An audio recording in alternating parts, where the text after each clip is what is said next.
In this video, I'll show you how to fix the failed to connect error in League of Legends. First, check whether the servers are even up.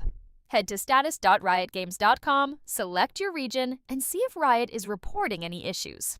If everything looks fine there, the problem is likely on your end. So here's what to try next. Reset your network adapter.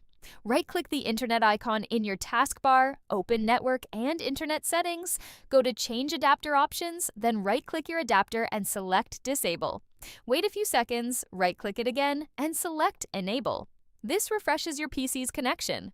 Update your network driver. Search for Device Manager and open it. Expand network adapters, find your main adapter. It'll be the one your PC actually uses to connect. Right-click it and choose Update Driver to make sure it's current. Adjust compatibility settings. Find your League of Legends shortcut, right-click it, go to Properties, then the Compatibility tab, and enable the two compatibility options there.